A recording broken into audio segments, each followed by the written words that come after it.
Родился человек. Он живой. А что было до того, как он родился?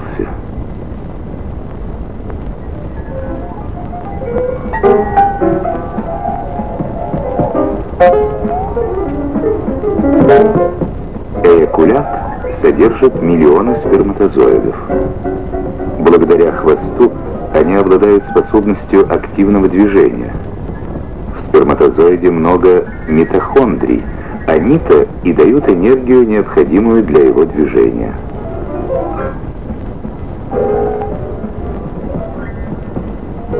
Обратите внимание, как мало в сперматозоиде цитоплазмы.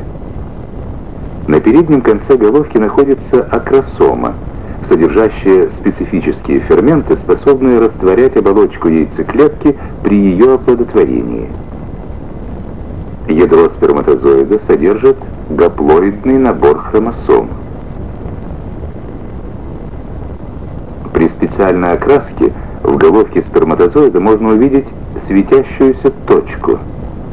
Она свидетельствует о том, что данный сперматозоид несет половую Y-хромосому, в отличие от двух других, которые содержат половую X-хромосому.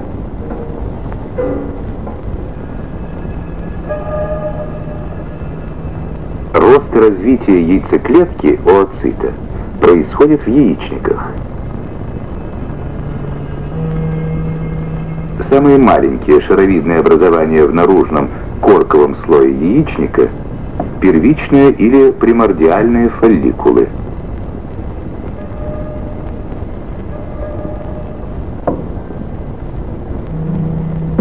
При росте фолликулов плоские клетки превращаются в кубические, цилиндрические. Эпителий становится двухрядным, двухслойным и многослойным. Одновременно с этим происходит рост oocyта. Яйцеклетку окружает блестящая оболочка. В фолликуле накапливается фолликулярная жидкость.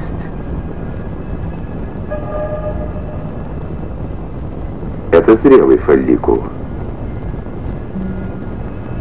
Его стенка выпячивается над поверхностью яичника. Под действием нервно-эндокринных факторов и давлением скопившейся жидкости фолликул прорывается. Происходит овуляция. Вот она, начинающая новую жизнь яйцеклетка.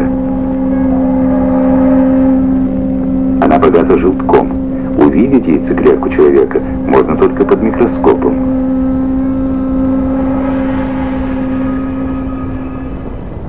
Одновременно с ростом фолликула oocyт вступает в мейоз.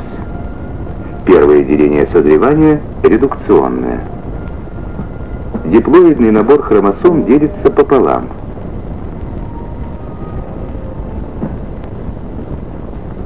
В процессе мейоза происходит обмен участками между хроматидами гомологичных хромосом.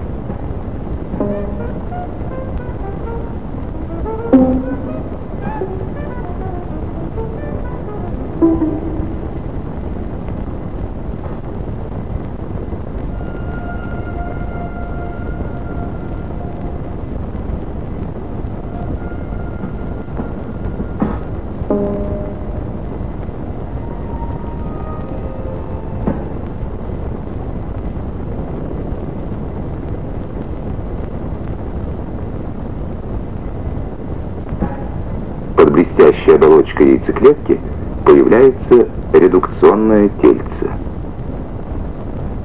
Способом ультразвуковой диагностики в яичнике женщины можно обнаружить зрелый фолликул. Слева виден фолликул, справа полость матки. Выявление развивающегося фолликула возможно в то время, когда размеры его достигают 1-2 см в диаметре.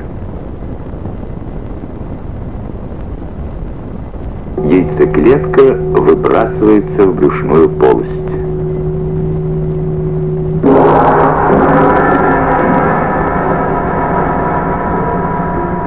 Движущиеся фимбрии яйцевода захватывают овулировавшую яйцеклетку и направляют ее в маточную трубу. Маточные трубы совершают перистальтические движения и способствуют транспортировке яйца в полость матки. Клетка окружена лучистым венцом.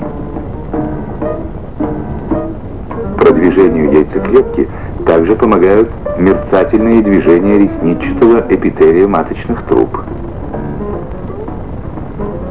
В этот период, после овуляции, происходит оплодотворение.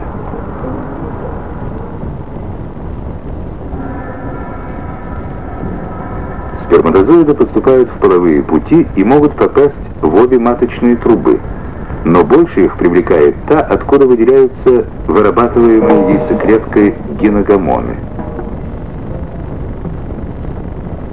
Сперматозоиды движутся навстречу тока секрета слизистой оболочки матки и труб.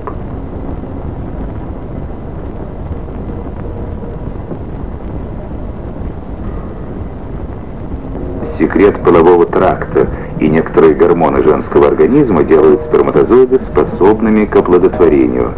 Оплодотворение происходит в ампулярной части маточной трубы.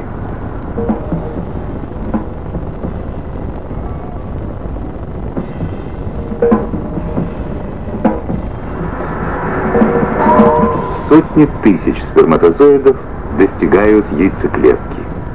Своими ферментами они разрушают фолликулярные эпителии, окружающие яйцеклетку. Только один сперматозоид попадает в цитоплазму яйцеклетки. Какую, X или Y хромосому принесет этот сперматозоид? От этого зависит пол будущего ребенка. С проникновением головки сперматозоида в яйцеклетку в ее цитоплазме происходит кортикальная реакция, блокирующая проникновение других сперматозоидов. В яйцеклетке в это время завершается второе деление созревания.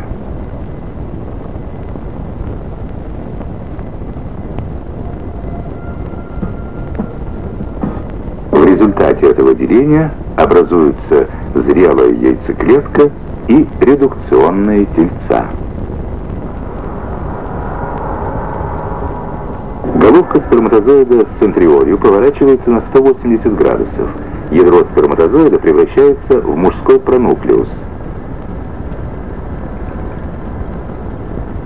Формируется веретено деления. Хромосомы двух пронуклеусов образуют единый хромосомный набор. Это зигота. Начинается дробление. Клетки делятся метатически. Размеры клеток прогрессивно уменьшаются, но каждая дочерняя клетка сохраняет диплоидный набор хромосом.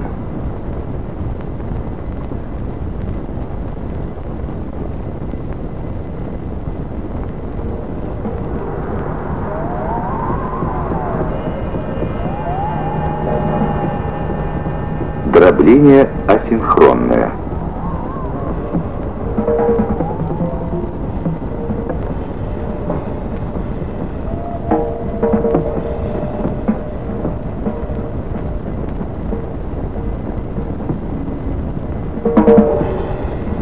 В течение 3 дней дробление происходит в маточной трубе и еще 3 дня в полости матки, где зародыш также находится в свободном состоянии.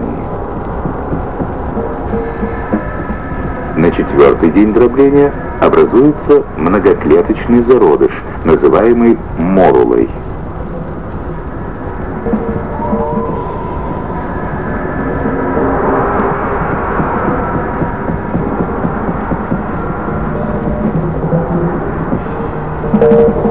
Внутри клеточного узелка морулы к концу 6-х суток появляется полость, образуется бластоциста.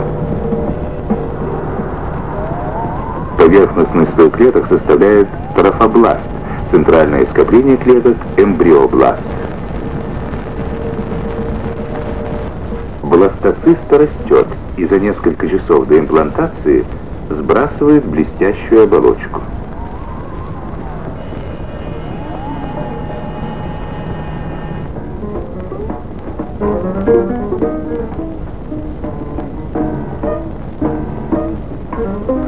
36-го дня бластоциста начинает погружаться в слизистую оболочку матки, которая уже подготовлена к имплантации.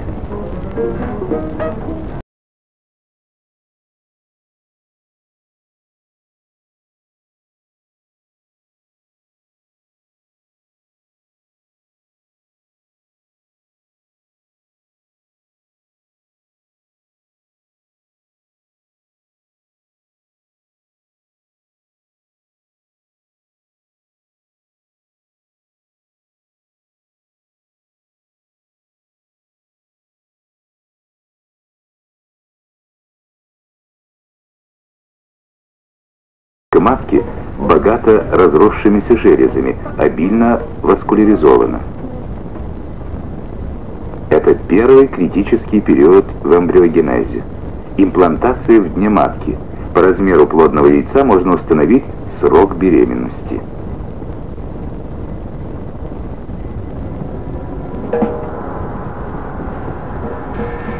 Вернемся к зародышу. Из эмбриобласта отщепляются клетки будущей энтодермы, внутренний зародышевый листок. Из оставшейся части образуется наружный зародышевый листок и амнион. Клетки желточной энтодермы участвуют в формировании желточного мешка. Это первая фаза гаструляции, в ходе которой образовались два зародышевых листка.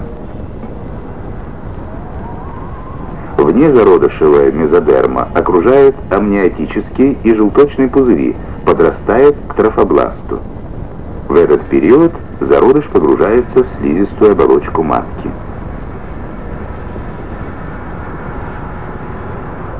Если смотреть на зародышевый щиток сверху, видно, что по форме он напоминает диск. На его поверхности путем направленного перемещения клеточных масс образуется первичная полоска. Материал первичной полоски погружается, образуя третий зародышевый листок мезодерму, который размещается между наружным и внутренним зародышевыми листками. Далее начинается дифференцировка зародышевых листков. С 4-й недели форма зародыша изменяется. Этот процесс происходит на протяжении всего эмбрионального развития.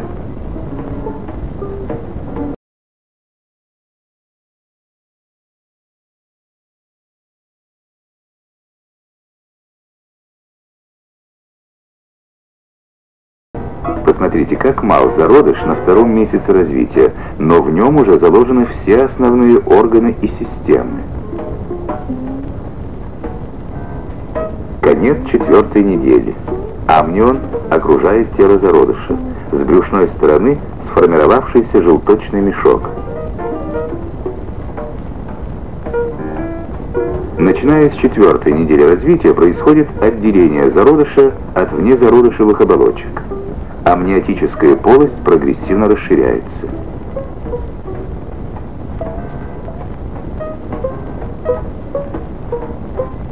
В стенке желточного мешка развиваются первые кровеносные сосуды, а вместе с ними первые клетки крови. Как и у животных, сильно выражены функции этого органа. На экране развитие цыпленка.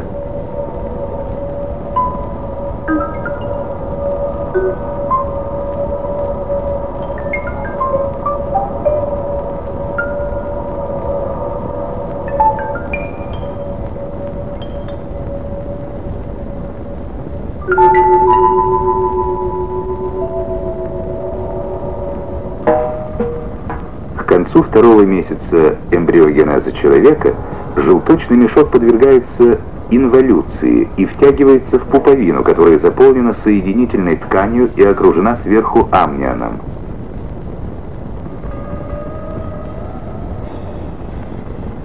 Трофобласт и внезародышевая мезодерма образуют хорион, ворсинки которого интенсивно васкуляризируются и достигают максимального развития в области амниотической ножки и алантоиса. Это будущая детская часть плаценты.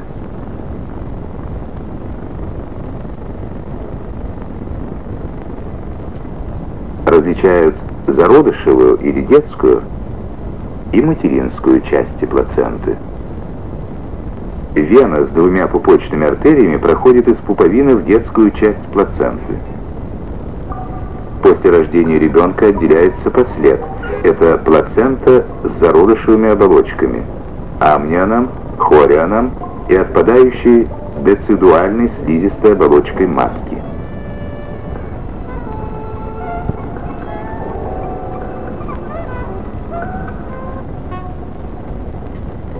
С помощью плаценты между организмом матери и плода постоянно происходит обмен веществ. Ворсинки хориона свободно плавают в лакунах материнской крови, откуда поступают кислород и питательные вещества. Из организма плода отводится в кровь матери углекислый газ и продукты метаболизма. К концу 3-го месяца беременности плацента окончательно формируется, и этот период является критическим.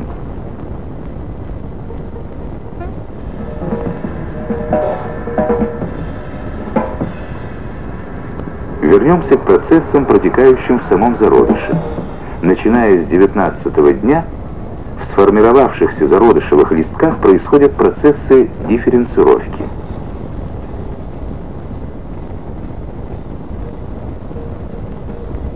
Из эктодермы образуется последовательно нервная пластинка, желобок,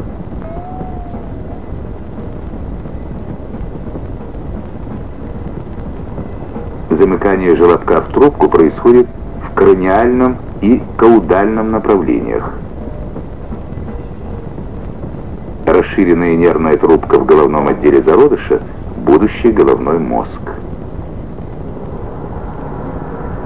На спинной стороне зародыша по бокам нервной трубки видны сомиты.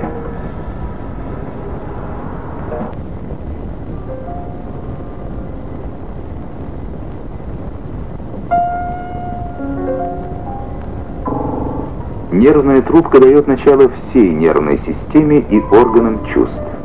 Головной конец трубки оказывает индуцирующее влияние на развитие и дифференцировку окружающих тканей. В этот критический период зародыш легко раним. Из эктодермы же развиваются эпидермис и его производная, роговица, эпителий ротовой полости. Хорда является осевым скелетом зародыша.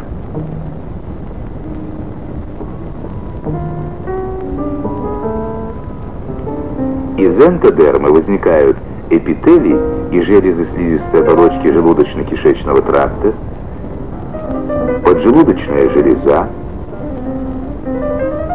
закладка легких, печень.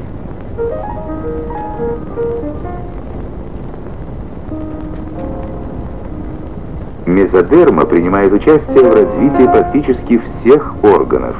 Мезонхима заполняет пространство между закладками органов. В сомите выделяют 3 участка.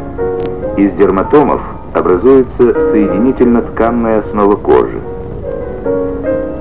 Из склеротомов развивается хрящевая и костная ткани. Из миотомов – скелетная мускулатура.